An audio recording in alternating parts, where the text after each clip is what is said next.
Bismillahirrahmanirrahim. Welcome students. Today this is our lecture number 13 and in today's lecture we will discuss divisionalized performance evaluation. Divisionalized performance evaluation के point of view से हम लोग आज के lecture के अंदर decentralization के ऊपर बात करेंगे और फिर हम ये देखेंगे कि what are the advantages and disadvantages of decentralization. इसके अलावा हम लोग रिस्पॉन्सिबिलिटी अकाउंटिंग के ऊपर कुछ डिस्कशन करेंगे और फिर हम लोग रिस्पॉन्सिबिलिटी सेंटर्स क्या होते हैं और परफॉर्मेंस एवेल्युएशन के अंदर हम लोग एक ऑर्गेनाइजेशन को डिफरेंट रिस्पॉन्सिबिलिटी सेंटर्स में किस तरीके से डिवाइड करते हैं और क्या क्या हम लोग सेंटर्स बनाते हैं, ये हम लोग जो है वो डिस्कस करेंगे. और फिर इसके अलावा जो है वो हम लोग accounting measures of performance evaluation, managerial performance evaluation and departmental performance evaluation के ऊपर बात करेंगे. मैं आपके साथ जो है वो स्लाइड शेयर करता हूं ताकि हम लोग अपनी फॉर्मल डिस्कशन को स्टार्ट कर सकें. सबसे पहले हम लोग बात कर लेते हैं कि what is decentralization. Decentralization is basically a management technique in which decision-making authority is spread throughout the organization instead of being confined to few top executives. Decentralization में हम लोग क्या करते हैं कि जो decision making authority होती है या decision making जो होती है वो throughout the organization को spread out कर दिया जाता है. टॉप लेवल मैनेजर्स ही सिर्फ डिसीजंस नहीं ले लेते होते. जो हाईली सेंट्रलाइज्ड ऑर्गेनाइजेशंस होती हैं जिसमें तमाम की तमाम डिसीजन मेकिंग जो होती है वो चीफ एग्जीक्यूटिव या टॉप लेवल की जो मैनेजमेंट होती है सिर्फ वो कर रही होती है. तो इस तरह की ऑर्गेनाइजेशन जिसमें टॉप लेवल की मैनेजमेंट ही सिर्फ डिसीजन कर सकती है और वही डिसीजंस कर रही होती है, इसको हम लोग सेंट्रलाइज्ड स्ट्रक्चर कहते हैं. ये बेसिकली मैनेजमेंट या ऑर्गेनाइजेशनल स्ट्रक्चर होता है जिसमें हम लोग जो है वो ये देखते हैं कि जो डिसीजन मेकिंग अथॉरिटी है वो किस हद तक नीचे ट्रिकल डाउन की जा रही होती है या किस तरीके से किस हद तक नीचे जो मैनेजर्स होते हैं उनको डिसीजन मेकिंग अथॉरिटीज और राइट्स दिए जाते हैं.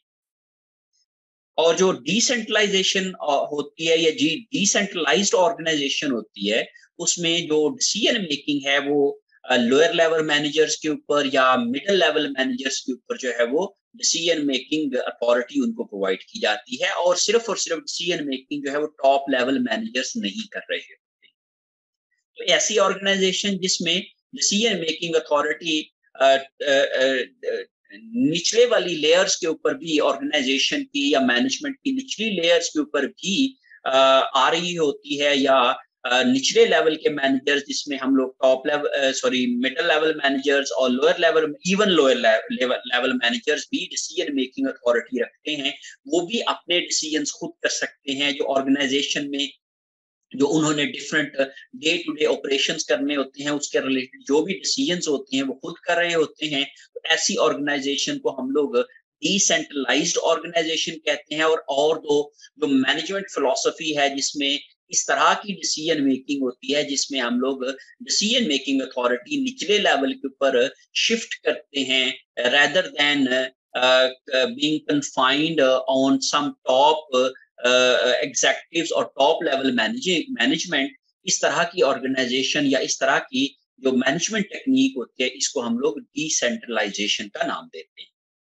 जो स्ट्रांगली जो सेंट्रलाइज्ड ऑर्गेनाइजेशंस हो सकती हैं, तीन तरह की ऑर्गेनाइजेशन दो तरह की ऑर्गेनाइजेशंस हो सकती हैं.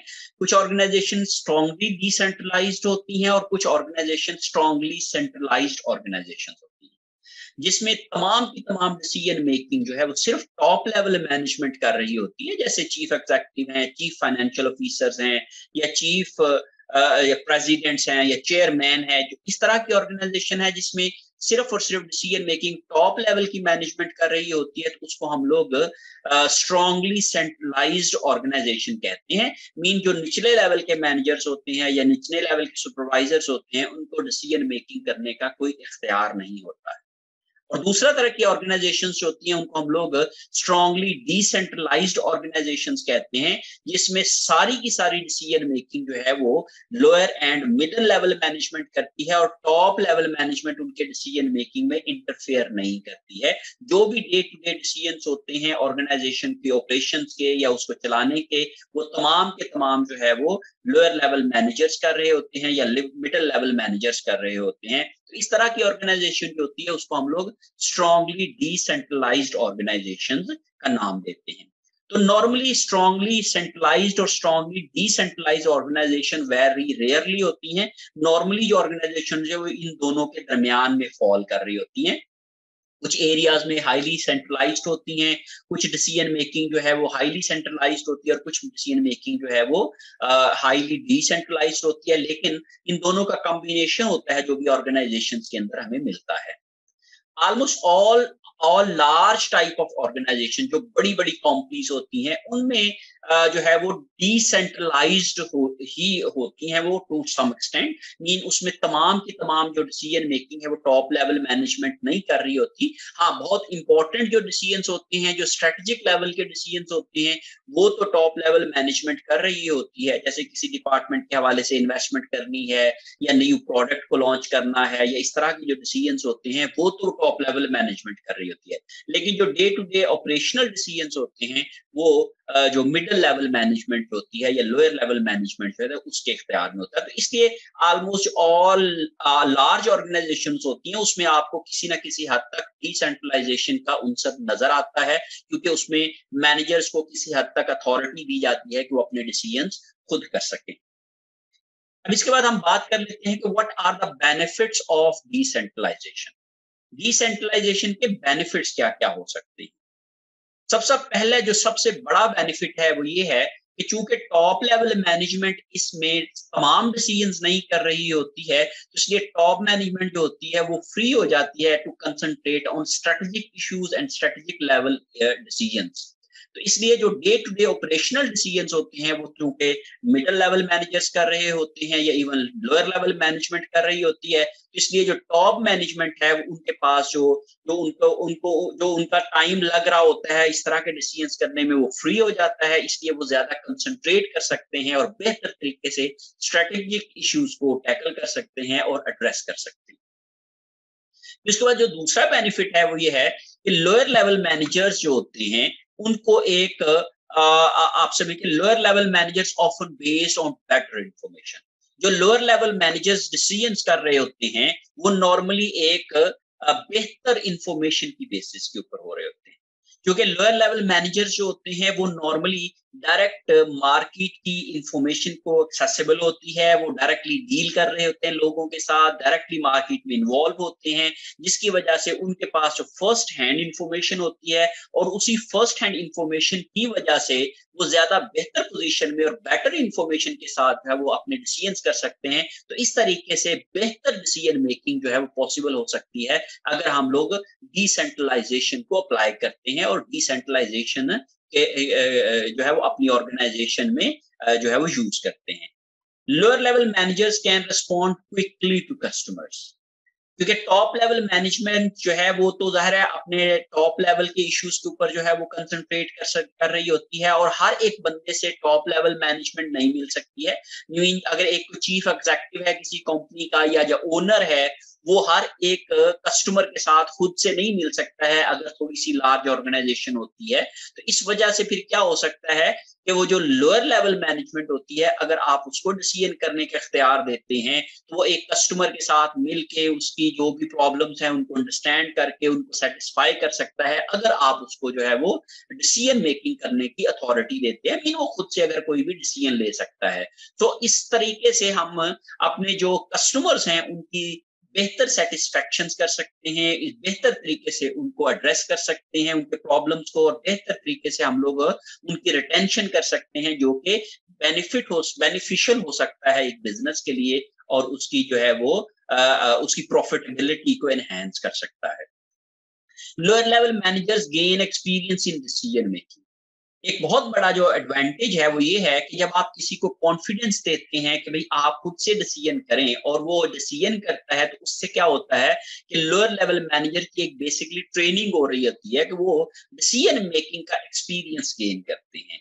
और जब वो डिसीजन मेकिंग खुद से करने लगते हैं तो ऑफ कोर्स वो फिर हायर पोस्ट के लिए, हायर लेवल के ऊपर डिसीजन के लिए जो है जो है वो एक्सपीरियंस्ड हो सकते हैं। अगर हम लोग उनको इस तरह के जो है वो डिसीजंस करने का इख्तियार नहीं देते हैं, तो जाहिर है वो डिसीजन जब नहीं करेंगे तो उनके ये एक्सपीरियंस नहीं होगा और वो फिर उसी लेवल पे ही रहेंगे। इसलिए इसका एक ये भी बेनिफिट है कि जब हम लोग अपने लोअर लेवल के मैनेजर्स को ट्रेन करना चाहते हैं, उसको एक्सपीरियंस देना चाहते हैं, उनको कॉन्फिडेंस देना चाहते हैं, तो उसकी वजह से क्या होता है कि वो डिसेंट्रलाइजेशन जो है वो उनको एक इस तरह की अपॉर्चुनिटी प्रोवाइड करती है कि वो अपने डिसीजंस ले सकें और उन डिसीजंस की वजह से उनका जो एक्सपीरियंस है वो एनहांस कर सके और उनमें वो कॉन्फिडेंस पैदा हो सके, ताकि वो हायर लेवल के ऊपर जा सकें और हायर लेवल के डिसीजंस भी कर सकें। तो डिसेंट्रलाइजेशन ही बेसिकली क्या है कि उनकी एक कॉन्फिडेंस बिल्डिंग के लिए बड़ा इंपॉर्टेंट रोल प्ले करती है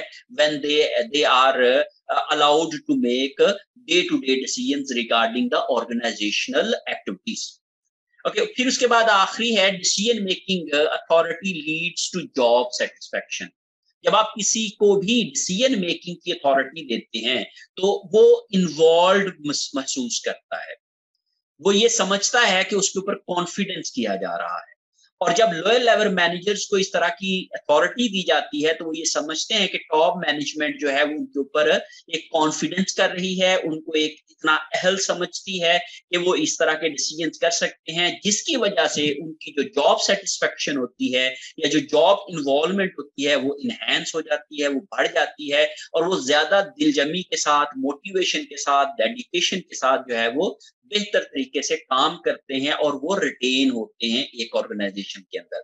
और जब मोटिवेटेड एम्प्लॉइज होते हैं तो ऑफ कोर्स वो अपना काम बेहतर करते हैं और जब वो अपना काम बेहतर करते हैं तो उसकी वजह से ऑर्गेनाइजेशन को भी बेनिफिट मिलता है, उनकी परफॉर्मेंस बेहतर होती है और ऑर्गेनाइजेशन जो है वो ज्यादा प्रॉफिट कमा सकती है, अपने ऑपरेशंस को ज्यादा ग्रो कर सकती है और इसके नतीजे में ओवरऑल ऑर्गेनाइजेशन की जो प्रॉफिटेबिलिटी है या ग्रोथ है उसमें एक पॉजिटिव इम्पैक्ट आता है। सो डिसीजन मेकिंग अथॉरिटी जो होती है उसकी वजह से जो एम्प्लॉइज होते हैं उनमें कॉन्फिडेंस आने की वजह से, उनकी जॉब सेटिस्फेक्शन बढ़ने की वजह से उनकी मोटिवेशन इंक्रीज करती है और वो ज्यादा सेटिस्फाइड होते हैं, जिसकी वजह से ओवरऑल कंपनी का भी फायदा होता है। डिसएडवांटेजेस ऑफ डिसेंट्रलाइजेशन की बात करें तो सबसे पहले जो एक डिसएडवांटेज है इसका वो ये है कि मैनेजर्स जो होते हैं वो बिग पिक्चर को नहीं देख पाते हैं, वो ओवरऑल कंपनी को देख के डिसीजंस नहीं कर रहे होते हैं,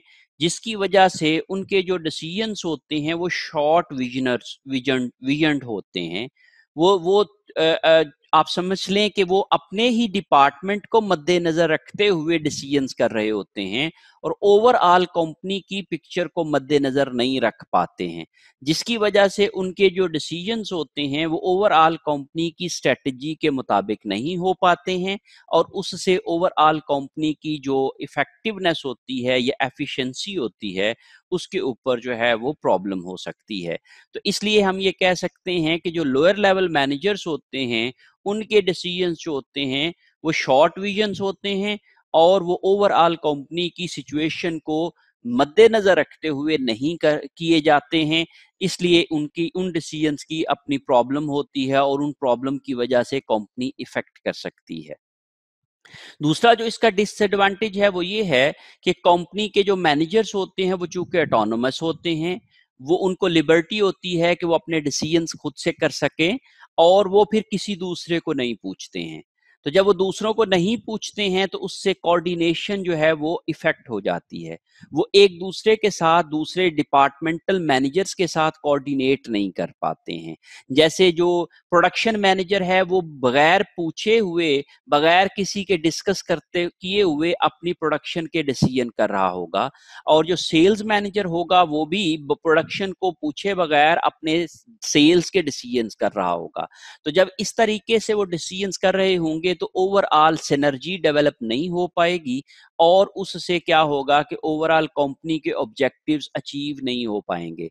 तो जो मैनेजर्स होते हैं जब ऑटोनोमस होते हैं तो उनमें दरमियान कोऑर्डिनेशन जो होती है वो कम हो जाती है। There is a lack of coordination between the autonomous managers. तो जब ऑटोनोमस मैनेजर्स होते हैं उनमें कोऑर्डिनेशन कम होती है। जब कोऑर्डिनेशन कम होती है तो उसकी वजह से ओवरऑल कंपनी के जो डिसीजंस होते हैं वो इफेक्टिव और एफिशिएंट नहीं रहते हैं और कंपनी ओवरऑल अपने ऑब्जेक्टिव्स अचीव नहीं कर पाती है। तो ये भी एक प्रॉब्लम होता है डिसेंट्रलाइजेशन का। फिर उसके बाद डिसेंट्रलाइजेशन का जो नेक्स्ट प्रॉब्लम है वो ये होता है जी कि कंपनी के मैनेजर्स जो होते हैं लोअर लेवल उनके अपने ऑब्जेक्टिव्स होते हैं। फॉर एग्जांपल अगर मैं ये कहता हूं कि एक प्रोडक्शन मैनेजर है तो प्रोडक्शन मैनेजर के अपने ये ऑब्जेक्टिव्स होते हैं कि वो अपने डिसीजंस ये करे जिससे उसके कॉस्ट कम से कम आए। या फिर एक अगर हम लोग जो भी किसी भी डिपार्टमेंट का या हेड है या किसी भी ब्रांच का कोई मैनेजर है और हम उसको डिसीजन अथॉरिटी दे देते हैं और उसको इन्वेस्टमेंट करने की इजाजत दे देते हैं एक हद तक की, तो वो उन प्रोजेक्ट्स के अंदर इन्वेस्टमेंट करेगा जिसमें उसको नजर आ रहा है कि उसके डिपार्टमेंट की परफॉर्मेंस बेहतर हो जाएगी। इस चीज को जो है वो ओवरऑल कंपनी के लिए लेकिन वो वाली चीज नेगेटिव हो सकती है। वो एक ऐसा प्रोजेक्ट या एक ऐसी इन्वेस्टमेंट कर सकता है जिससे उसके डिपार्टमेंट की तो परफॉर्मेंस बेहतर हो जाएगी लेकिन ओवरऑल कंपनी की परफॉर्मेंस जो है वो बेहतर नहीं होगी। तो इस तरह के जो डिसीजंस होते हैं उससे भी कंपनी की ओवरऑल परफॉर्मेंस कम हो जाती है या इफेक्ट होती है और वो कंपनी को ओवरऑल बेनिफिट नहीं मिलता है। तो लेकिन मैनेजर्स के लिए वो बेनिफिशियल होता है। मैनेजर्स की चूंकि रिवॉर्ड उसके साथ अटैच होता है तो इसलिए वो वाला डिसीजन करने की वो कोशिश करता है, लेकिन कंपनी के लिए वो वाला डिसीजन बेनिफिशियल नहीं होता है। तो इस तरह के बिहेवियर को डिसफंक्शनल बिहेवियर कहते हैं। डिसफंक्शनल बिहेवियर बेसिकली ऐसा बिहेवियर है जो कि एक मैनेजर का या एक पर्सन का जिसमें वो अपने फायदे को मद्देनजर रखते हुए ओवरऑल कंपनी के नुकसान में फैसला कर देता है। तो इसलिए हम लोग ये कह सकते हैं कि जो डिसेंट्रलाइजेशन के जो डीमेरिट्स हैं या डिसएडवांटेजेस हैं उनमें से जो एक बहुत बड़ा डिसएडवांटेज है वो ये होता है कि कंपनी के जो लोअर लेवल मैनेजर्स होते हैं वो अपने फायदे को देखते हुए डिसीजंस कर रहे होते हैं और ओवरऑल कंपनी के फायदे को इग्नोर कर देते हैं। तो इस तरह के बिहेवियर को डिसफंक्शनल बिहेवियर कहते हैं और डिसफंक्शनल बिहेवियर जो होता है वो ओवरऑल कंपनी के नुकसान में होता है। वो ओवरऑल कंपनी जो है वो उससे फायदा नहीं उठा सकती है। तो फिर इस तरीके से जो मैनेजर्स के डिसीजंस होते हैं वो इफेक्टिव नहीं रहते हैं। आखिरी जो इसका डिसएडवांटेज है, may be difficult to spread innovative ideas in the organization. इसमें हम लोग क्या कर सकते हैं कि कंपनी के अंदर जो इनोवेशन होती है उससे कम हो जाती है। वो नए तरीके से नए डायमेंशंस में मैनेजर्स नहीं सोचते हैं। मैनेजर सिर्फ अपनी परफॉर्मेंस के ऊपर फोकस हो जाते हैं और वही वाले वो काम करते हैं जो वो बेहतर कर सकते हैं। वो कोई भी नया काम ट्राई करने की कोशिश नहीं करते हैं। वो भी कोई नया प्रोसीजर बनाने की कोशिश नहीं करते हैं। वो कोई भी नई जो है वो चीज को अपने अंदर कंपनी के जो डिपार्टमेंट के अंदर ट्राई करने की कोशिश नहीं करते हैं। This discourage the innovation. इस तरीके से इनोवेटिव आइडियाज जो होते हैं वो कम हो जाते हैं। तो डिसेंट्रलाइजेशन में चूंकि मैनेजर्स जो होते हैं वो अपनी परफॉर्मेंस के जिम्मेदार होते हैं और वो अपनी परफॉर्मेंस को बेहतर तरीके से बनाने के लिए क्या करते हैं कि वही वाले जो काम है जिनके ऊपर उनको एक्सपीरियंस होता है उसी के ऊपर ही वो फोकस्ड रहते हैं, उसी को ही वो बार बार अप्लाई करने की कोशिश करते हैं और एक नई चीज जो है वो कंपनी के अंदर नहीं लेके आते हैं। इससे क्या होता है कि कंपनी के अंदर जो इनोवेटिव आइडियाज होते हैं उनमें उनको उनको करने में मुश्किल होती है और वो वाली जो है वो इनोवेशन जो है वो कंपनी में कम हो जाती है। तो these are some demerits of decentralisation. जब हम डिसेंट्रलाइजेशन की बात करते हैं तो हमारे पास दो कॉन्सेप्ट्स होते हैं, that is responsibility accounting and responsibility centres. Responsibility accounting is basically a system that measures the plans, budgets, actions, and actual results of each responsibility center.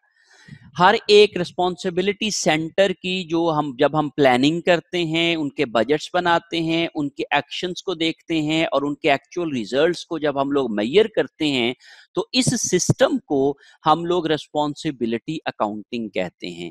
So responsibility accounting is basically a system which is used to plan, which is used to budget, or or control the actions and evaluate the actual results of the departmental centers or responsibility centers.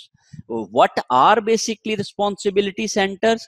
Responsibility center is a part or a segment or a sub unit of an organization whose manager is accountable for the specified set of activities. जब हम लोग manager को autonomous कर देते हैं, जब हम manager को ऑथोराइज कर देते हैं कि वो अपने डिसीजंस खुद कर सके, तो उसके मुताबिक हम लोग उस सेंटर को जिसका वो मैनेजर होता है, उस सेगमेंट को, उस पार्ट को, उस सब यूनिट को हम रिस्पॉन्सिबिलिटी सेंटर कह देते हैं. When we give authority to the manager, he is responsible for its operations, for its performance.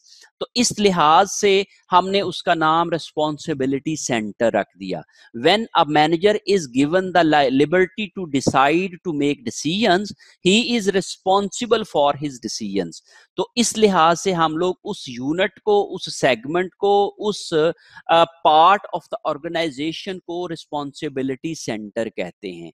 और जब हम लोग रिस्पॉन्सिबिलिटी सेंटर के बजट्स बनाते हैं, प्लान बनाते हैं, उसके एक्शंस को, उसकी स्ट्रेटजीज को प्लान करते हैं और उसके रिजल्ट्स को इवेलुएट करते हैं, उसके एक्चुअल रिजल्ट्स के साथ उसके प्लान्स को कंपेयर करते हैं, तो इस तमाम काम को, इस प्रोसीजर को हम रिस्पॉन्सिबिलिटी अकाउंटिंग कहते हैं. या इस तरह से कह लें कि when we do all these tasks for a responsibility centre, then this concept is called responsibility accounting. In responsibility accounting, we will be having plans of a responsibility center, we will be having budgets of a responsibility center, we will be having strategies of a responsibility center, and we will be comparing its results with the plans, or calculating the performance of a responsibility center and its manager. So in this way, this concept of planning, budgeting, and comparing the actual results of responsibility center is called responsibility accounting. And the responsibility center is basically a part or a segment or a sub unit of an organization whose manager is given the liberty to make decisions. वो अपनी activities को खुद से plan करता है और उसके लिए वो अकाउंटेबल होता है, उससे उसके मुतल्लक उससे पूछा जा सकता है. ही is responsible for that actions, और वो तमाम एक्टिविटीज का रिस्पॉन्सिबल होता है. तो इस लिहाज से हम लोग उसको रिस्पॉन्सिबिलिटी सेंटर का मैनेजर कहते हैं और उस यूनिट को, उस सेगमेंट को हम रिस्पॉन्सिबिलिटी सेंटर का नाम देते हैं. रिस्पॉन्सिबिलिटी के साथ ही हम लोग एक और कॉन्सेप्ट जो है वो अटैच करते हैं, that is controllability. Controllability is basically the degree of influence that a manager has over costs, revenues, or a related item for which he or she is being held responsible. हम ये देखते हैं कि एक जो manager होता है जिसको हम लोग डिसीजन करने की अथॉरिटी देते हैं, तो उसकी सर्टन रिस्पॉन्सिबिलिटीज होती हैं.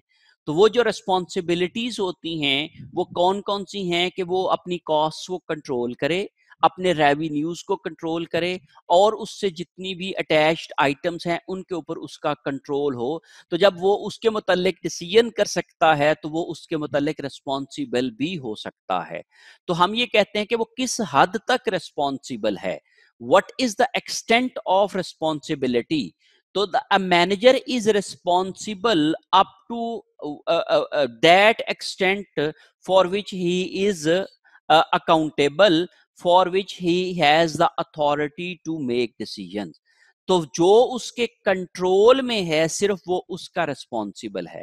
तो आप समझ लें कि controllability principal states that a manager is only responsible for those things which is in his control. कोई भी ऐसी चीज जो उसके कंट्रोल में नहीं है वो उसके रिस्पॉन्सिबल नहीं है। जो वो उसके कंट्रोल में है, जिसके मुतालिक वो डिसीजंस कर सकता है, जिसके मुतालिक वो अपने डिसीजन से उसको कंट्रोल कर सकता है, सिर्फ और सिर्फ वही चीज उसके कंट्रोल में होगी, उसी का ही वो रिस्पॉन्सिबल ठहराया जा सकता है। तो इस तरीके से हम ये कंट्रोलेबिलिटी प्रिंसिपल की जब बात करते हैं तो हम ये कहते हैं कि controllability is attached to responsibility. तो वो सिर्फ और सिर्फ उसी का ही रिस्पॉन्सिबल हो सकता है जिस जो उसके कंट्रोल में है। If anything which is beyond his control he can not be responsible for that. कि भाई अगर मैं ये कहूं कि मेरे कंट्रोल में रेवेन्यूज हैं तो मैं कॉस्ट को कंट्रोल नहीं कर सकता हूं, तो मैं कॉस्ट का रिस्पॉन्सिबल नहीं हो सकता हूं। हम आगे चल के इन चीजों के ऊपर मजीद डिस्कस करेंगे कि when there is a manager, जैसे प्रोडक्शन मैनेजर है, प्रोडक्शन मैनेजर की रिस्पॉन्सिबिलिटी क्या होती है कि वो अपनी प्रोडक्शन को बढ़ाए, अपनी प्रोडक्शन की कॉस्ट को मेंटेन करे, लेकिन उसकी रिस्पॉन्सिबिलिटी चीजों को बेचने की नहीं होती। तो इसलिए जो प्रोडक्शन मैनेजर होता है वो कॉस्ट का तो रिस्पॉन्सिबल हो सकता है, लेकिन रेवेन्यूज कितने जनरेट होंगे, कंपनी प्रॉफिट कमाएगी कि नहीं कमाएगी, वो उसके कंट्रोल में नहीं होता है। तो इसलिए प्रोडक्शन मैनेजर से हम सिर्फ प्रोडक्शन कॉस्ट के मतलब पूछ सकते हैं, अकाउंटेबल कर सकते हैं, हम उससे रेवेन्यूज या उसकी इन्वेस्टमेंट या उसके जो आप समझ लें कि प्रॉफिटेबिलिटी है उसके मतलब उससे क्वेश्चन नहीं कर सकते हैं, because that are in out of his control. तो एक मैनेजर जो होता है वो ओनली सिर्फ और सिर्फ उसी चीज का रिस्पॉन्सिबल हो सकता है जो उसके कंट्रोल में होता है। और controllability principal states that the degree of influence that a manager has over cost, mean वो किस हद तक कॉस्ट को, रेवेन्यूज को या रिलेटेड आइटम को इन्फ्लुएंस कर सकता है, वो कंट्रोलेबिलिटी के अंदर आ जाता है। वो किस हद तक उसका जो है वो कंट्रोल में कर सकता है, किस हद तक उसके डिसीजंस की वजह से चेंज हो सकते हैं, वो उसी का रिस्पॉन्सिबल हो सकता है। इसी को हम कंट्रोलेबिलिटी प्रिंसिपल कहते हैं। Responsibility accounting enables organization to react quickly to deviations from their plans and to learn from feedback. तो जब हम लोग रिस्पॉन्सिबिलिटी अकाउंटिंग अप्लाई करते हैं, basically responsibility accounting is the accounting of segments और सब यूनिट्स और रिस्पॉन्सिबिलिटी सेंटर्स। तो जब हम ऑर्गेनाइजेशन को छोटे छोटे सेगमेंट्स में डिवाइड करते हैं और उसके मुताबिक हम लोग उनकी परफॉर्मेंस को एवेलुएट करते हैं, तो हम बेहतर तरीके से अपनी परफॉर्मेंस को असेस कर सकते हैं, रिएक्ट क्विकली कर सकते हैं डेविएशंस के ऊपर, क्योंकि मैनेजर्स जो रहता है वो हर वक्त लुक आफ्टर कर रहा होता है अपने ऑपरेशंस को, अपनी एक्टिविटीज को।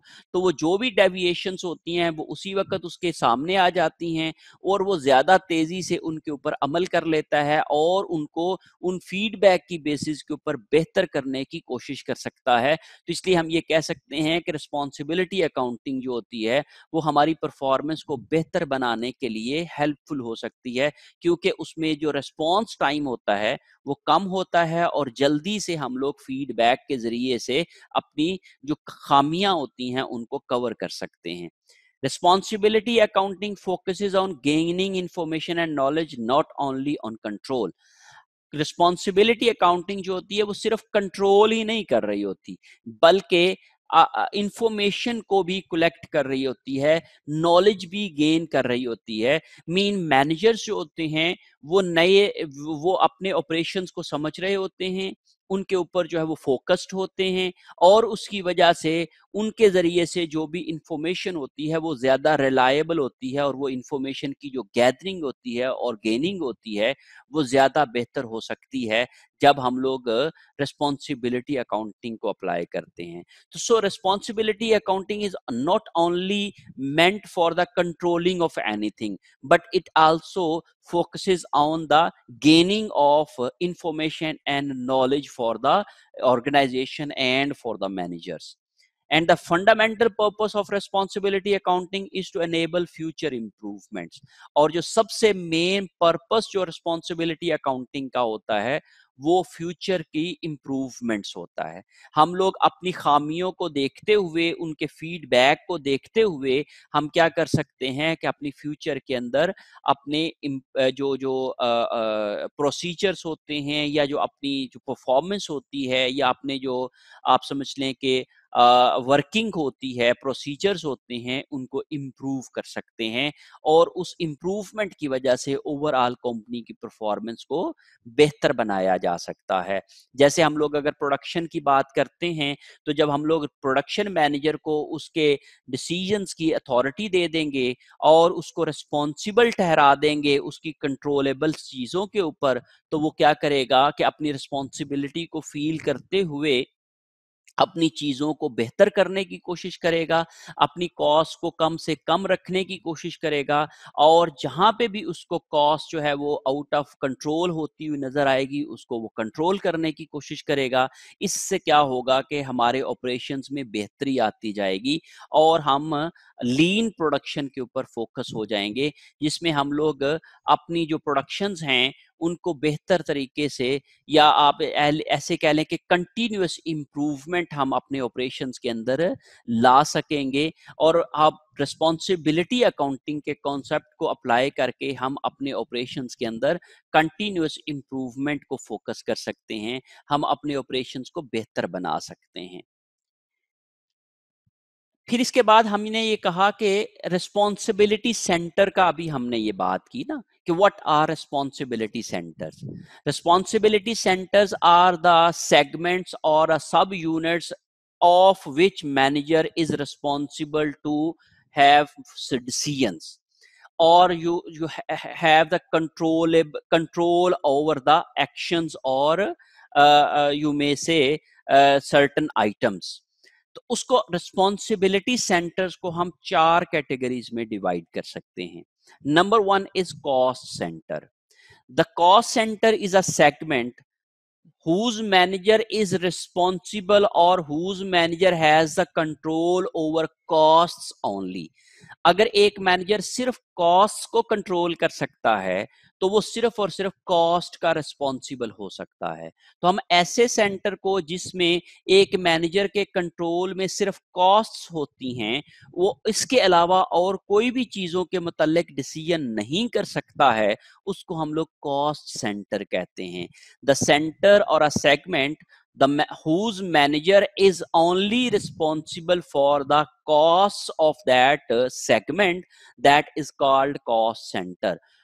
एग्जाम्पल के तौर पे अगर हम बात करें तो जो प्रोडक्शन मैनेजर्स होते हैं या जो प्रोडक्शन डिपार्टमेंट होता है, ये कॉस्ट सेंटर होता है। इसके अलावा अगर हम लोग अपनी यूनिवर्सिटी की एग्जाम्पल की बात करते हैं, तो यूनिवर्सिटी में जो डिपार्टमेंट्स होते हैं वो चूंकि सिर्फ और सिर्फ ऑपरेशंस को चलाने का काम कर रहे होते हैं, अपने स्टूडेंट्स को पढ़ाने का और स्टूडेंट के लिए अरेंजमेंट्स का जो काम कर रहे होते हैं, वो सिर्फ और सिर्फ अपनी कॉस्ट पे कंट्रोल रखते हैं। तो इसलिए हम लोग सिर्फ और सिर्फ कॉस्ट के रिस्पॉन्सिबल हो सकते हैं। तो इसलिए हम लोग ये कहते हैं कि वो मैनेजर्स जो कि सिर्फ कॉस्ट के रिस्पॉन्सिबल होते हैं, उन सेगमेंट को या उन मैनेजर्स को कॉस्ट सेंटर के मैनेजर कहते हैं या कॉस्ट सेंटर कहते हैं।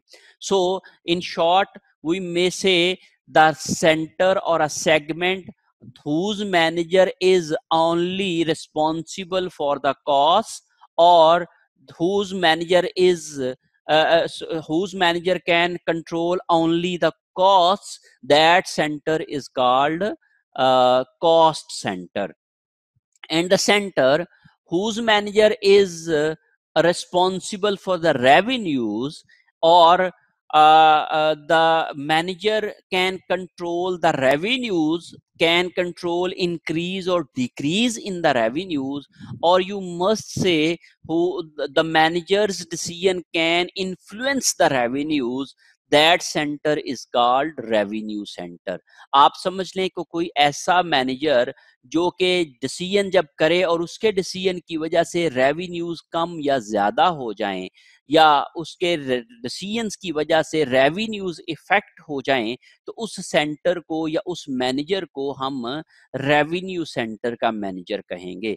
तो इन शॉर्ट वी मे से the revenue center is a segment or a unit or a sub unit of an organization whose manager can control only revenues and is responsible for the revenues only. That center is called revenue center. Then the next is profit center. Profit centre में जब आप profit की definition की बात करते हैं तो profit is equal to होता है रेवेन्यूज माइनस कॉस्ट. मीन ऐसा मैनेजर जिसकी रिस्पॉन्सिबिलिटी प्रॉफिट को इंक्रीज करना हो, उसको हम लोग क्या कह सकते हैं, प्रॉफिट सेंटर का मैनेजर कहते हैं. A manager who is responsible for the revenues as well as cost of its unit, that manager is called profit center manager. For example, हम ये कह लें कि एक बैंक है और बैंक के अंदर एक मैनेजर, जो बैंक मैनेजर काम कर रहा है, वो बैंक की अपने ब्रांच की प्रॉफिटेबिलिटी का रिस्पॉन्सिबल हो सकता है. तो इस तरीके से हम उस मैनेजर को, जो कि एक बैंक की ब्रांच का मैनेजर है, उसको हम प्रॉफिट सेंटर का मैनेजर कह सकते हैं. और वो जो बैंक की ब्रांच है, that might be called profit centre because that branch has the control over revenues. वो अपने जो जो डिपॉजिट्स हैं वो बढ़ा सकती है, making marketing, making certain efforts, और उसको बढ़ाने के लिए वो अपनी कॉस्ट को भी कम कर सकती है या अपने कॉस्ट को कंट्रोल कर सकती है. That is the cost control. So in short, we may say the segment or a sub unit of an organization whose manager can control revenues as well as costs, that center or that segment of the organization is called profit center. And the last one is investment center. Investment center is the center or a segment of the organization whose manager has the liberty to make investment decisions. जो investment decision करने का इख्तियार रखता है जो manager, उस manager को हम लोग इन्वेस्टमेंट सेंटर का मैनेजर कहते हैं. The segment of the organisation whose manager can make decision about investments. वो ये कर सकता है कि वो इन्वेस्टमेंट डिसीजंस कर सके. अगर जैसे हम लोगों ने एग्जांपल ली है ब्रांच मैनेजर की एक बैंक की, तो ब्रांच मैनेजर जो है वो अगर अपनी ब्रांच के अंदर कोई भी इन्वेस्टमेंट डिसीजंस कर सकता है, मीन अपने अकाउंट्स को बढ़ाने के लिए कोई भी इन्वेस्टमेंट कर सकता है, मीन उसके लिए उसकी ब्रांच की रेनोवेशन कर सकता है, या अपनी ब्रांच को जो है वो एडवर्टाइज करने के लिए अलहदा से उसकी जो कंपेन चला सकता है ताकि अपने क्या कर सके, अपने अकाउंट्स को इंक्रीज कर सके. और अगर हम लोग जो बिजनेस ऑर्गेनाइजेशन में अगर अदर एग्जांपल्स लेते हैं तो हम ये कहते हैं कि अगर एक कंपनी है और उसके अंदर जो है वो डिफरेंट डिपार्टमेंट्स हैं या डिफरेंट प्रोडक्ट लाइंस हैं, और एक प्रोडक्ट लाइन के अंदर एक मैनेजर जो है वो अपनी नई प्रोडक्ट लॉन्च कर सकता है, अपनी प्रोडक्ट की डाइवर्सिफिकेशन कर सकता है, और उसके ऊपर जो उसके पास पैसे हैं उनको इन्वेस्ट कर सकता है, तो इस तरह के मैनेजर को हम लोग इन्वेस्टमेंट सेंटर का मैनेजर कहेंगे. So the manager who can make decisions regarding to investments of a company, that segment or that unit of the organization is called investment center.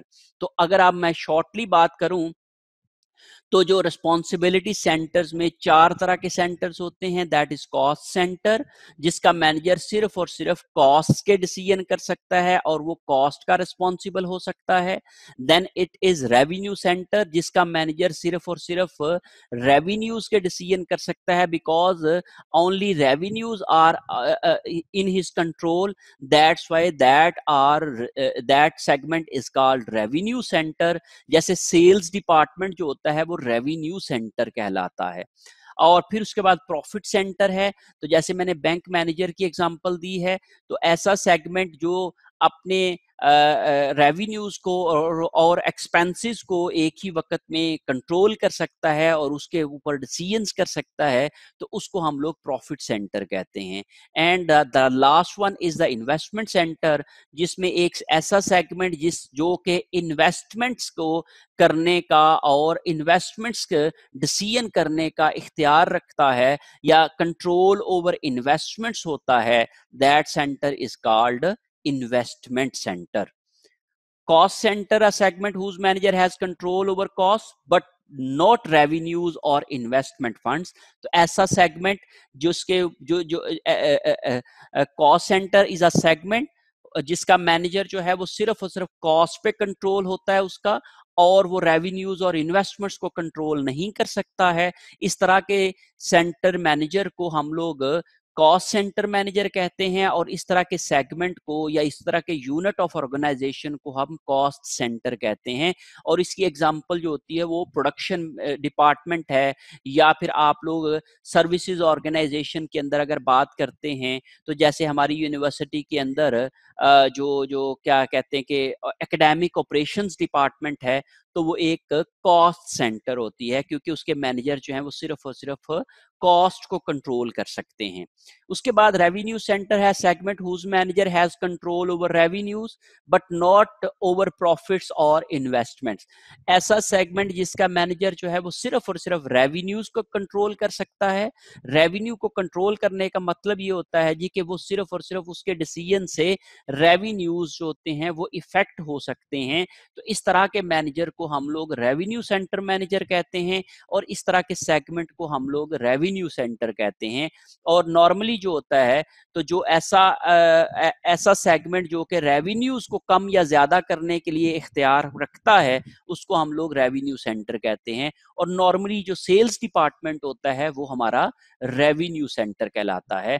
जैसे हम अपने यूनिवर्सिटी की एग्जांपल की बात करते हैं, तो जो हमारा मार्केटिंग डिपार्टमेंट होगा वो मेनली रिस्पॉन्सिबल है रेवेन्यूज का, एडमिशंस का, और एडमिशंस की वजह से रेवेन्यू आ सकते हैं, तो इसलिए हम लोग उस सेगमेंट के मैनेजर को रेवेन्यू मैनेजर्स कहेंगे। और उस सेगमेंट को, जैसे marketing department of a university को, हम लोग रेवेन्यू सेंटर का नाम देंगे। फिर उसके बाद प्रॉफिट सेंटर होता है whose manager a segment whose manager has control over both costs and revenues but no control over investment funds। तो इस तरह के सेंटर को हम लोग प्रॉफिट सेंटर कहते हैं, जिसमें हम लोग रेवेन्यूज, जिसमें सेल्स है, इंटरेस्ट है और अदर रेवेन्यूज हैं, और कॉस्ट के अंदर मैन्युफैक्चरिंग कॉस्ट हैं, कमीशन हैं, सैलरीज हैं और अदर कॉस्ट हैं। इन कॉस्ट का और रेवेन्यूज का जो रिस्पॉन्सिबल होता है, it means if he has made certain decisions due to which its revenues may increase or its costs may decrease or vice versa, तो such manager is called profit center manager। और इस तरह का जो segment होता है उसको हम लोग प्रॉफिट सेंटर कहते हैं। और प्रॉफिट सेंटर की याद रखें कि ऐसा मैनेजर जिसके कंट्रोल में प्रॉफिट्स होते हैं, तो उस प्रॉफिट्स को कंट्रोल कर सकता है। तो इस तरह के हम सेंटर को हम प्रॉफिट सेंटर कहते हैं। वो जो दोनों चीजों का रिस्पॉन्सिबल होता है, रेवेन्यूज का भी और कॉस्ट का भी। और हमारे हमारे यहाँ पे जो मैंने जैसे आपको एग्जांपल दी है कि बैंक मैनेजर जो है वो प्रॉफिट सेंटर का मैनेजर होता है, क्योंकि वो अपने फंड्स को, अपने डिपॉजिट्स को बढ़ा सकता है और उसकी रिस्पॉन्सिबिलिटी होती है कि उनको बढ़ाए, और दूसरी तरफ वो अपनी कॉस्ट को भी कंट्रोल करे ताकि उसका प्रॉफिट मैक्सिमम हो जाए अपने ब्रांच का। तो इस तरह से कह सकते हैं कि वो ब्रांच मैनेजर जो है वो प्रॉफिट सेंटर है। अगर हम एग्जांपल करें यूनिवर्सिटी की, तो यूनिवर्सिटी के अंदर जैसे हमारे पास जो है वो एक ट्रांसपोर्ट डिपार्टमेंट है। तो ट्रांसपोर्ट डिपार्टमेंट जो है वो अपने रेवेन्यूज खुद से जनरेट करता है और अपने एक्सपेंसेस भी खुद से बियर करता है। तो वो अपने एक्सपेंसेस को कंट्रोल कर सकता है और अपने रेवेन्यूज को भी कंट्रोल कर सकता है। तो जब वो अपने रेवेन्यूज को बढ़ाने की कोशिश करता है, ऐसे डिसीजंस करते हैं जिसकी वजह से उनका रेवेन्यूज बढ़ जाए, और या ऐसे डिसीजंस कर सकते हैं जिसकी वजह से उनकी कॉस्ट कम हो जाएं, तो इस लिहाज से हम लोग उसको भी प्रॉफिट सेंटर का नाम देंगे। तो इसलिए हम लोग ये कह सकते हैं कि हमारी यूनिवर्सिटी में जो ट्रांसपोर्ट डिपार्टमेंट है वो एक प्रॉफिट सेंटर है, because the manager is responsible for the revenues as well as cost of that department, but he has no control over funds. अगर वो फंड्स के ऊपर भी कंट्रोल है उसका, तो हम लोग उसको इन्वेस्टमेंट सेंटर कहेंगे। Investment centre a segment whose manager has control over costs, revenues and investment in operating assets। जब उसका सब चीजों के ऊपर कंट्रोल होता है एक मैनेजर का, एक मैनेजर जो है वो इन तमाम चीजों के मतलब डिसीजंस कर सकता है, तो इस तरह के मैनेजर को हम इन्वेस्टमेंट सेंटर मैनेजर कहते हैं। And the segment whose manager has such authorities or such liberties, that manager is called investment center manager, and that segment is called investment center। So investment center is responsible for the investments। वो अपने आप समझ लें कि उनकी जो हम performance की जब हम बात करेंगे तो हम ये कहेंगे कि वो अपनी परफॉर्मेंस जो है वो इन्वेस्टमेंट के ऊपर जो रिटर्न होगा उससे जज कर पाएंगे। हम ये कहेंगे कि वो उसको हमने 10 लाख रुपया दिया था और उसने क्या 10 लाख के ऊपर जो है वो प्रूडेंटली उसको इस्तेमाल करके उसके ऊपर कितना रिटर्न कमाया है, उसको हम लोग जज कर सकते हैं इस लिहाज से। सो any segment whose manager is responsible or whose manager has control over the costs, revenues and investment in operating assets, that manager or that segment is called investment center। Okay, इसके बाद हमने बात करते हैं accounting based performance measures. Accounting based performance measures क्या होते हैं? ऐसे performance measures which are based on accounting profit। When we calculate the performance of a segment on the based of accounting profit, that is called accounting based performance measures। जब हम लोग accounting profit की base के ऊपर performance की measurement करते हैं, तो उन टूल्स को, उन मेजर्स को हम लोग अकाउंटिंग बेस्ड परफॉर्मेंस मेजर्स बोलते हैं। कॉमनली कंपनीज जो है वो 4 तरह के accounting based performance measures use करते हैं। Number 1 is return on investment, number 2 is residual income, number 3 is economic value added, and number 4 is return on sales. This measure does not account for investment. जितने भी ऊपर वाले measures हैं इनको ये investment को भी कंसिडर करके जो है वो मेजरमेंट ऑफ परफॉर्मेंस करते हैं, लेकिन जो फोर्थ वन है ये इन्वेस्टमेंट को कंसिडर नहीं करता है। तो हम लोग बारी बारी इनको कैलकुलेट करना भी सीखेंगे और इनको किस तरीके से हम इंटरप्रेट करते हैं उनको भी हम लोग ये देखेंगे। तो हम बारी बारी इन चीजों को कैलकुलेट करके और उसको इंटरप्रेट कैसे करते हैं ये हम लोग जो है वो आगे सीखते हैं। ओके, सबसे पहला जो हम लोगों ने परफॉर्मेंस मेजर बताया that is return on investment. Return on investment is basically an accounting measure और वो इनकम बेस्ड होता है, और इनकम को जब हम लोग अपनी अकाउंटिंग इन्वेस्टमेंट के ऊपर डिवाइड करते हैं तो हमारे पास रिटर्न ऑन इन्वेस्टमेंट आ जाता है। So return on investment is an accounting measure of income divided by an accounting measure of investment. Basically हम लोग जब अकाउंटिंग इनकम को हम अकाउंटिंग इन्वेस्टमेंट के ऊपर डिवाइड करते हैं तो हमारे पास रिटर्न ऑन इन्वेस्टमेंट आ जाता है। अकाउंटिंग इनकम से क्या मुराद है?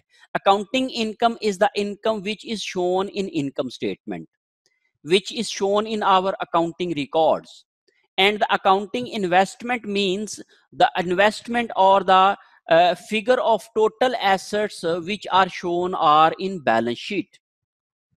तो जो भी हमारी अकाउंटिंग इनकम होती है, mean the income which is shown in our income statement, और जो हमारे अकाउंटिंग इन्वेस्टमेंट होती है, mean the investment which is shown in our balance sheet, और the total assets which are shown in our balance sheet, that is our investment in that business or that segment. तो वो जो segment के अंदर कितने assets लगाए गए हैं उसका नाम, और उसके बाद जो हम लोगों ने पूरे अपने कंपनी के अंदर या सेगमेंट के अंदर जितने भी एसेट्स हम लोगों ने एम्प्लॉय किए हैं उसको हम लोग लेते हैं, और दूसरी तरफ पे जो हम लोगों ने उस सेगमेंट में इनकम कमाई हुई होती है उसको हम लेते हैं। तो इनकम को जब हम लोग डिवाइड करते हैं टोटल एसेट्स के ऊपर, ऑपरेटिंग एसेट्स के ऊपर, तो इससे हमारे पास जो फिगर आती है that is called return on investment. ये सबसे ज्यादा यूज होने वाला जो है वो आप समझ लें कि परफॉर्मेंस मेजर है, और उसकी दो वजूहात हैं। Number one, blends all the ingredients of profitability. जो रिटर्न ऑन इन्वेस्टमेंट है इसमें तमाम के तमाम प्रॉफिटेबिलिटी के जो फैक्टर्स होते हैं वो हम कंसीडर करते हैं। जैसे इसमें रेवेन्यूज भी हम कंसीडर करते हैं, इसमें कॉस्ट भी कंसीडर करते हैं, और इसमें हम इन्वेस्टमेंट भी कंसीडर करते हैं। अगर आप इसके फॉर्मूला की बात करेंगे तो हमने ये कहा net income divided by investment. तो इनकम को जब हम कैलकुलेट करते हैं तो we use revenues and cost to calculate income. It means कि जब हम रिटर्न ऑन इन्वेस्टमेंट की बात करेंगे तो we have considered the revenues and we have also considered the cost, और जब हम लोगों ने डिवाइडेड बाय इन्वेस्टमेंट किया तो हम लोगों ने इन्वेस्टमेंट को भी कंसीडर कर लिया। So return on investment is a performance measure which consider all the factors which are profitability factors और ingredients of profitability हम तमाम के तमाम इसमें अंदर कंसीडर कर लेते हैं, और इस एक सिंगल परसेंटेज के अंदर हम तमाम प्रॉफिटेबिलिटी के जो फैक्टर्स होते हैं उनको हम लेके आते हैं। इसलिए हम लोग इसको प्रॉपरली जो जो जो आप समझ लें कि मोस्ट पॉपुलर मैट्रिक है या most popular measure for performance evaluation है, क्योंकि इसको इसलिए हम लोग मोस्ट जो है वो पॉपुलर परफॉर्मेंस मेजर कहते हैं, क्योंकि एक तो हम लोग इसमें तमाम फैक्टर्स ऑफ प्रॉफिटेबिलिटी जो है उसको कंसीडर कर लेते हैं, जिसमें रेवेन्यूज भी है, कॉस्ट भी है और इन्वेस्टमेंट भी है। और दूसरा जो फैक्टर है इसके सबसे ज्यादा इस्तेमाल होने का वो ये है कि ये may be compare to other ROIs both inside and outside of the firm. हम कंपैरिजन आसानी से कर सकते हैं। कंपैरिजन कैसे आसानी से कर सकते हैं? Because this is a relative term, और रिलेटिव टर्म विद इन्वेस्टमेंट। तो ये चूंकि रिलेटिव होता है तो इसलिए हम लोग इसको कंपेयर करना हमारे लिए आसान होता है। इसमें जो साइज ऑफ द फर्म होता है इसको हम लोग मैनेज कर लेते हैं। तो इसलिए जब हम लोग एक बिजनेस के दूसरे बिजनेस के साथ कंपेयर करना चाह रहे होते हैं तो हम रिटर्न ऑन इन्वेस्टमेंट को यूज कर सकते हैं। जब हम एक पीरियड को दूसरे पीरियड की परफॉर्मेंस के साथ चेक करना चाह रहे हो सकते हैं तो तभी भी हम लोग रिटर्न ऑन इन्वेस्टमेंट को यूज कर सकते हैं। और अगर हम लोग एक सेगमेंट को दूसरे सेगमेंट के साथ कंपेयर करना चाह रहे होते हैं तो तभी भी हम लोग रिटर्न ऑन इन्वेस्टमेंट को यूज कर सकते हैं। So these are the two basic reasons which are the causes of being most popular measure of performance evaluation, return on investment, जो कि रिटर्न ऑन इन्वेस्टमेंट को सबसे पॉपुलर परफॉर्मेंस मेजर बनाते हैं। ये दो रीजंस हैं। It is also called the accounting rate of return. इसको हम लोग अकाउंटिंग रेट ऑफ रिटर्न भी कहते हैं, और the accrual accounting rate of return, accrual accounting rate of return भी कहते हैं। क्योंकि ये अकाउंटिंग प्रॉफिट के ऊपर बेस कर रहा होता है इसलिए हम लोग इसको अकाउंटिंग रेट ऑफ रिटर्न कहते हैं। और चूंकि हमने जो प्रॉफिट कैलकुलेट किया हुआ होता है, जो अकाउंटिंग स्टेटमेंट हम बनाते हैं वो अक्रूवल बेसिस ऑफ अकाउंटिंग के ऊपर बनाते हैं, दैट्स वाई वो हम लोग इसको अक्रूवल रेट ऑफ अकाउंटिंग भी कह सकते हैं। तो ये जो डिफरेंट नेम्स हैं जो कि इसके लिए इस्तेमाल होते हैं।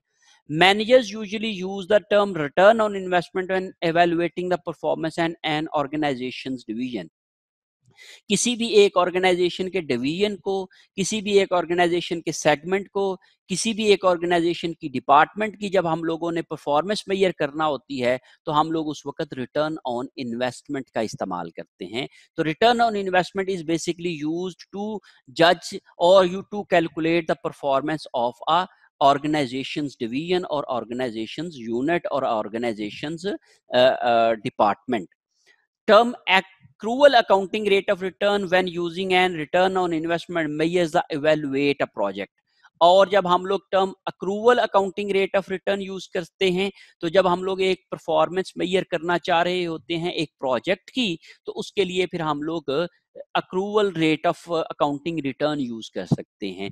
जैसे आप लोगों ने फाइनेंशियल मैनेजमेंट के अंदर आपने जो है वो प्रेजेंट वैल्यू कैलकुलेट की थी, तो प्रेजेंट वैल्यू के अंदर जो आप लोग रेट ऑफ रिटर्न यूज करते हैं that is basically internal rate of return, और वो जो इंटरनल रेट ऑफ रिटर्न होता है वही हम लोग जो है वो इसको प्रोजेक्ट की एवेल्युएशन के लिए यूज कर सकते हैं। तो this is just like return on investment, वही रिटर्न ऑन इन्वेस्टमेंट की ही तरह का होता है। लेकिन चूंकि यहाँ पे हम लोग अकाउंटिंग प्रॉफिट को यूज करते हैं, तो इसलिए हम लोग accrual accounting rate of return जो है वो हम इस्तेमाल करते हैं।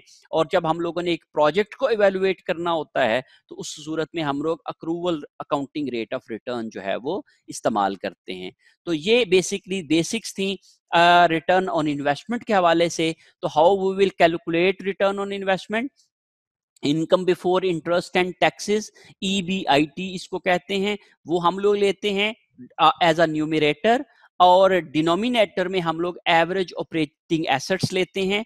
एवरेज ऑपरेटिंग एसेट्स में क्या क्या चीजें शामिल होती हैं?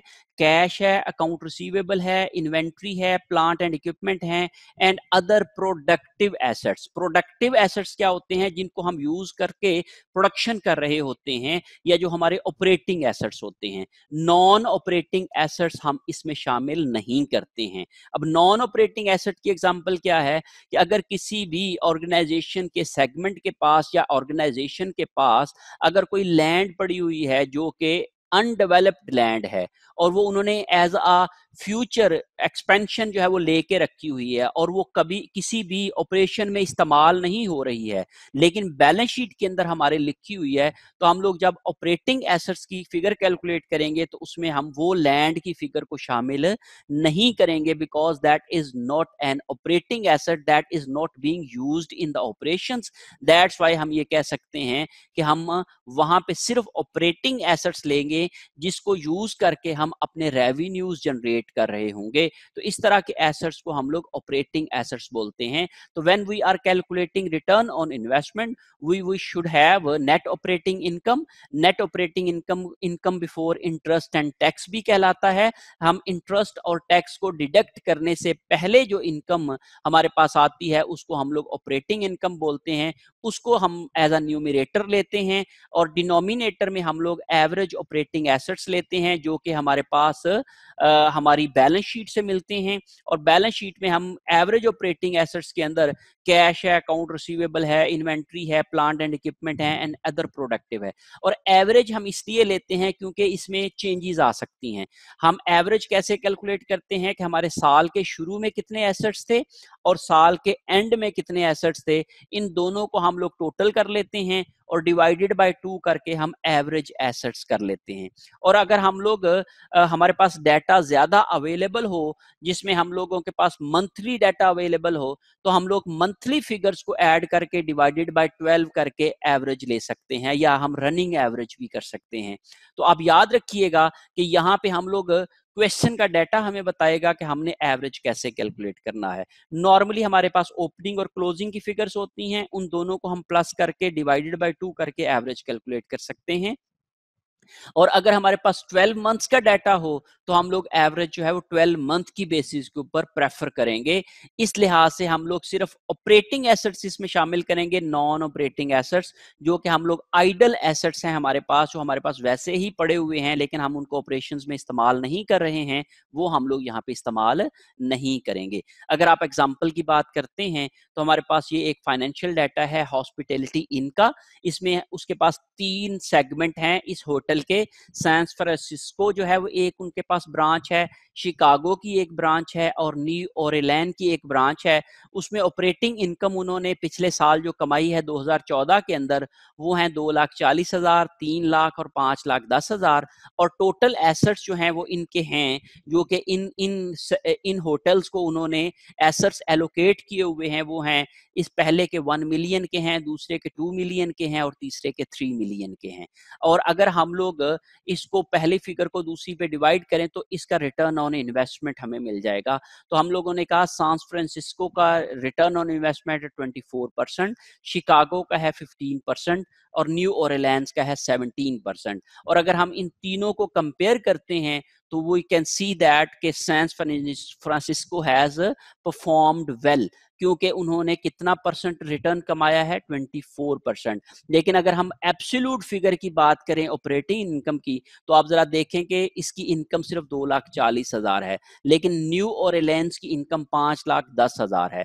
लेकिन ये एब्सोल्यूट फिगर में इनकम की अगर सिर्फ बात करते हैं तो income is much better in New Orleans as compare to San Francisco. लेकिन जब हम लोग इसको कंपेयर करते हैं विद द इन्वेस्टमेंट तो हम ये कहते हैं कि San Francisco has performed very well, because इन्होंने सिर्फ 10 लाख का इस्तेमाल करके 2,40,000 की इनकम कमाई है, लेकिन इन लोगों ने 30 लाख के एसेट को इस्तेमाल करके सिर्फ 5,10,000 की इनकम कमाई है। तो with respect to investment this hotel has earned 17% of the investment, लेकिन और इस होटल ने अपनी इन्वेस्टमेंट का 24% हमें प्रॉफिट कमा के दिया है। तो जब रिलेटिव टर्म्स में हम देखते हैं तो सैन फ्रांसिस्को इज बेटर, जब एब्सोल्यूट टर्म्स में हम देखते हैं तो न्यू ऑरलीन्स इज बेटर। तो इसलिए हम लोग दोनों एंगल से हम देखेंगे और return on investment is better because ये जो इन्वेस्टमेंट की जो आप समझ लें कि कम या ज्यादा है, द साइज ऑफ इन्वेस्टमेंट है, उसको बैलेंस कर देता है हमारा रिटर्न ऑन इन्वेस्टमेंट का मेजर। और हम लोग उसको कह सकते हैं कि वो एक रिलेटिवली इन्वेस्टमेंट के लिहाज से हमने कितना प्रॉफिट कमाया है और एग्जैक्ट परफॉर्मेंस जो है वो हमारी क्या हुई है, ये हमें जो है वो रिटर्न ऑन इन्वेस्टमेंट जो है वो हमें बताता है। रिटर्न ऑन इन्वेस्टमेंट है, इसको डिटेल में फर्दर समझने के लिए हम इसको दो कंपोनेंट्स में डिवाइड कर सकते हैं। दो कंपोनेंट्स में डिवाइड करने को हम लोग DuPont method of analysis बोलते हैं। DuPont method of analysis में हम लोग रिटर्न ऑन इन्वेस्टमेंट को उसके दो कंपोनेंट्स में डिवाइड करते हैं। Number one component is profit margin and the second component is asset turnover और इन्वेस्टमेंट टर्नओवर। हम लोग रिटर्न ऑन इन्वेस्टमेंट को जब दो दो कंपोनेंट में डिवाइड इसलिए करते हैं ताकि हम लोग फैक्टर्स आइडेंटिफाई कर सकें कि वो जो रिटर्न ऑन इन्वेस्टमेंट है वो मेनली किस फैक्टर की वजह से ज्यादा है या कम है। Because we are much more concerned about the lower return on investment, और हम ये असेसमेंट करना चाह रहे होते हैं कि हमारी जो रिटर्न ऑन इन्वेस्टमेंट है वो क्यों लो है और उसकी वजूहात ढूंढने के लिए, और सो दैट हम उस प्रॉब्लम को आइडेंटिफाई करके उसके ऊपर रेमेडियल एक्शन कर सकें। उस चीज को देखने के लिए हम लोग क्या करते हैं कि डो पॉन्ट एनालिसिस करते हैं। यहाँ पे हम लोग 2 फैक्टर डो पॉन्ट एनालिसिस कर रहे होंगे। इसके अलावा 3 फैक्टर भी है और 5 फैक्टर भी है, वो हम लोग हमारे जो है वो सब्जेक्ट के अंदर नहीं है, हम लोग उसके ऊपर फोकस नहीं करेंगे। वो आप फाइनेंशियल स्टेटमेंट एनालिसिस के अंदर इसको डिटेल्ड जो है वो डो पॉन्ट एनालिसिस मेथड को सीखेंगे। ओके, यहाँ पे हम लोगों ने जब ये दो फैक्टर्स की बात की, the first factor is return on sales which is also called margin, and the second factor is investment turnover which is also called asset turnover, and ultimately in shortly we may say it turnover। जब इन दोनों factors को हम multiply करते हैं तो हमारे पास ultimate result आ जाता है return on investment. So margin calculate करने का फॉर्मूला है operating income divided bye revenues. जब हम लोग नेट ऑपरेटिंग इनकम को नेट रेवेन्यूज के ऊपर डिवाइड करते हैं तो हमारे पास जो है वो प्रॉफिट मार्जिन की फिगर आ जाती है। That figure is in percentage, ये परसेंटेज में कैलकुलेट होती है। Then the second part of this formula is revenue divided by investment which is called turnover। when we divide the revenues, you may say total net revenues with the average investment, तो हम लोग क्या करते हैं, हमारे पास turnover आ जाता है। अब आप जरा गौर करें कि हमने यहाँ पे रेवेन्यूज को इधर डिवाइड में लिखा है डिनोमिनेटर में, और इस साइड के ऊपर हमने रेवेन्यूज को जो है वो न्यूमरेटर में लिखा है। अगर हम इन दोनों को कैंसिल कर दें तो हमारे पास अल्टीमेटली वही फॉर्मूला बन जाता है, that is net operating income divided by average investment. तो हम ये अब ये समझ लें कि हमने उसी फॉर्मूला को हमने दो फर्दर हिस्सों में ड्राइव कर लिया है। तो इस तरीके से हम लोग इसको फर्दर दो हिस्सों में डिवाइड कर लेते हैं।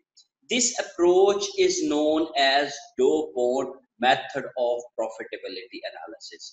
हम लोग प्रॉफिटेबिलिटी को एनालाइज करने के लिए हम लोग जब इस रिटर्न ऑन इन्वेस्टमेंट को उनके कंपोनेंट्स में डिवाइड करके एनालाइज करते हैं, तो इसको हम लोग डोपोट मेथड ऑफ प्रॉफिटेबिलिटी एनालिसिस कहते हैं। It recognises the two basic ingredients of profit making. ये जो एनालिसिस है विच इज डोपोट प्रॉफिटेबिलिटी एनालिसिस, ये हमें ये बताता है कि हमारा जो प्रॉफिट है वो किन दो बेसिक फैक्टर्स की वजह से है। One factor is the margin and the second factor is the turnover.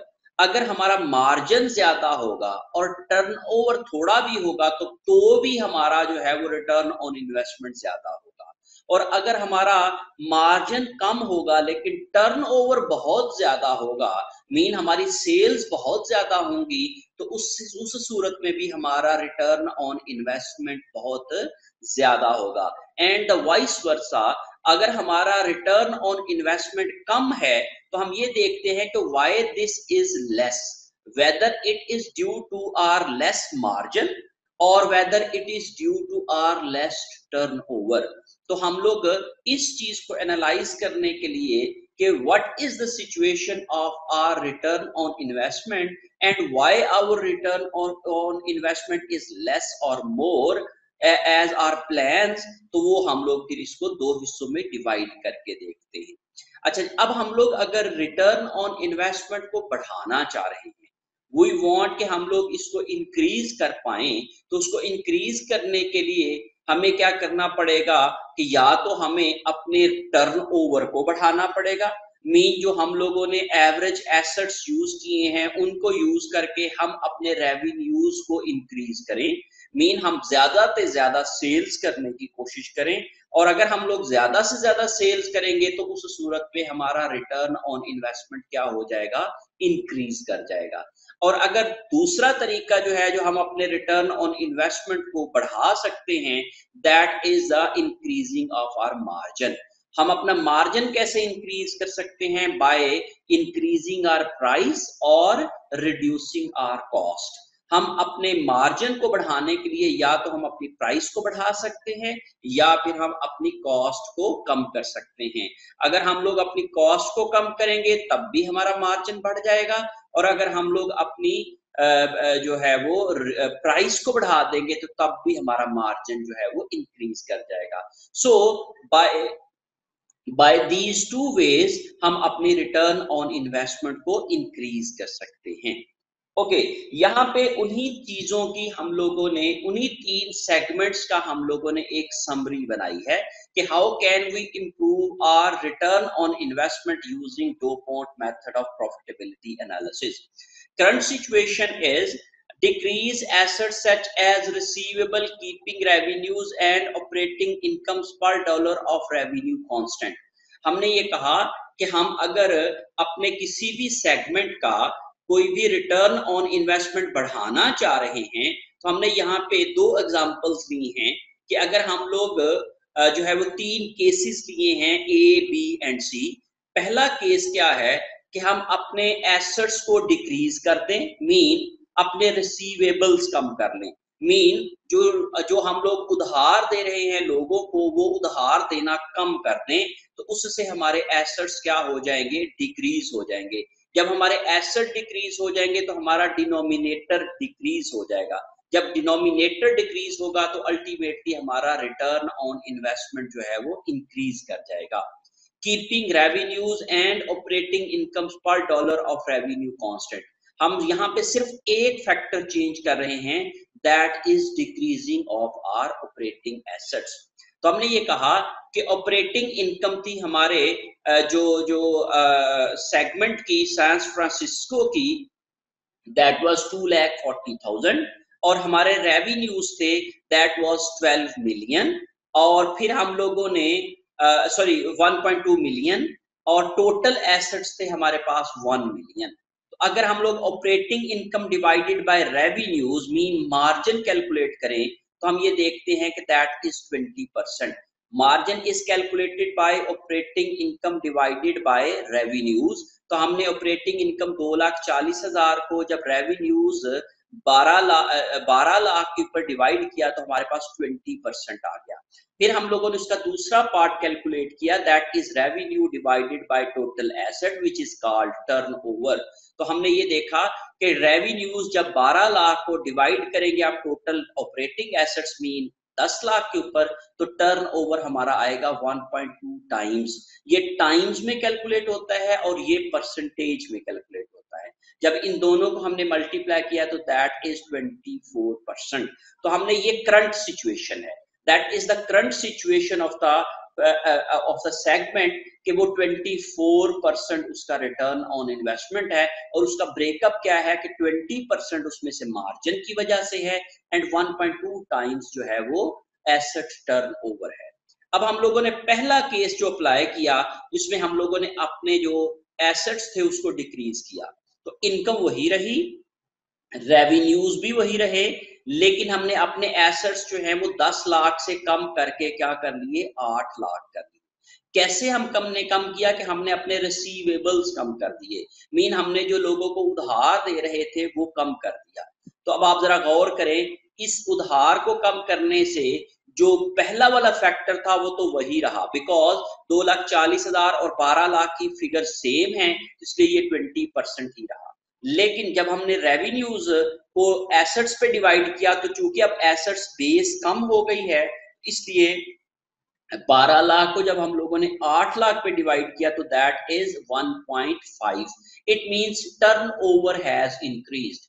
पहले हम लोग 12 लाख कमा रहे थे 10 लाख के एसेट्स के ऊपर, अब हम 12 लाख कमा रहे हैं 8 लाख के एसेट्स के ऊपर, तो इसलिए ये क्या हो गई, 1.5 इंक्रीज कर गई। जब इन दोनों को हमने मल्टीप्लाई किया तो इट बिकम्स 30%। तो इट मींस हम अपने रिटर्न ऑन इन्वेस्टमेंट को 24% से इंक्रीज करके 30% पे ले जा सकते हैं, अगर हम लोग सिर्फ एक फैक्टर चेंज करें, that is our total assets. हम अपने टोटल एसेट्स को अगर हम डिक्रीज कर लें तो हम हमारा रिटर्न ऑन इन्वेस्टमेंट बढ़ सकता है due to increase in our turnover. दूसरा सिनेरियो क्या है, इंक्रीज रेवेन्यूज।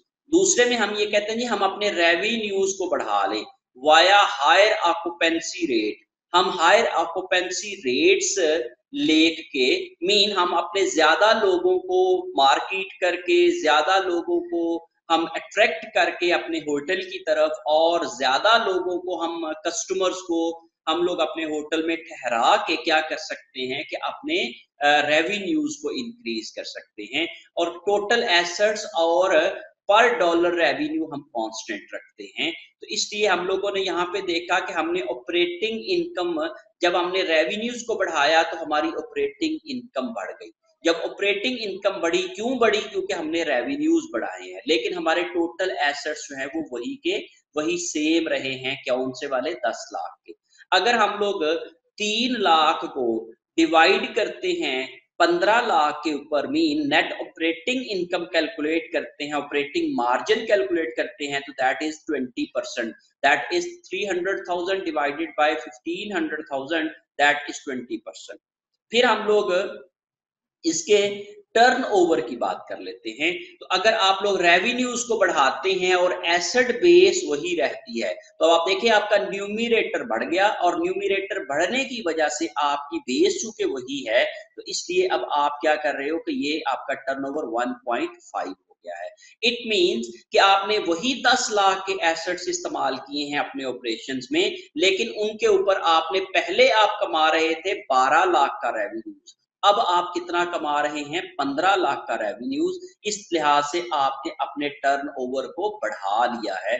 जब आप इन दोनों को मल्टीप्लाई करते हैं तो हमारी रिटर्न ऑन इन्वेस्टमेंट जो है वो 30% आ जाती है, which is higher than 24% of base return on investment. Okay, the third is decrease cost. जब हम कॉस्ट को कम करते हैं तो तब भी हमारी इनकम बढ़ जाती है। मैंने आपसे कहा था ना कि मार्जिन को दो तरीकों से बढ़ाया जा सकता है, या तो आप रेवेन्यूज को बढ़ा लें या फिर आप अपनी कॉस्ट को कम कर लें। जब आप कॉस्ट को कम करते हैं तो आपकी इनकम बढ़ गई। जब आपकी इनकम बढ़ी, मीन आपकी पहले इनकम 2,40,000 थी, अब आपकी इनकम 3 लाख हो गई। और रेवेन्यूज आपके पहले 12 लाख थे, तो अभी भी क्या है, वो 12 लाख है। आपने रेवेन्यूज को सेम रखा है और आपने टोटल एसेट्स को भी सेम रखा है। अब आपने सिर्फ चूंकि कॉस्ट कम की है तो हमारी प्रॉफिटेबिलिटी कॉस्ट की वजह से बढ़ी है। तो हमने पहले 3 लाख को 12 लाख के पे डिवाइड किया तो हमारा ऑपरेटिंग मार्जिन जो था वो 20% से बढ़ के क्या हो गया, 25%। ये मार्जिन किस लिए बढ़ा है, क्योंकि हमने कॉस्ट को कम कर लिया है। ओके, फिर हम लोगों ने अपने टर्नओवर को देखा तो हमने कहा जी हमने 12 लाख की सेल्स पहले भी कर रहे थे, अभी भी कर रहे हैं, और पहले भी हमारे एसेट्स 10 लाख के थे, अभी भी 10 लाख के हैं। हमने सेल्स हमारे नहीं बढ़ी हैं और वो टर्नओवर वही का वही रहा है। तो जब हम लोगों ने टर्नओवर को उसके मार्जिन से मल्टीप्लाई किया तो फिर भी हमारे पास रिटर्न ऑन इन्वेस्टमेंट 30% आ गया। अगर हम लोग इस सारी डिस्कशन को समराइज करें तो we can improve our return on investment, number one by decreasing our assets। इससे भी हम लोग बढ़ा सकते हैं। by decreasing our asset our turnover will increase, which will ultimately increase the return on investment।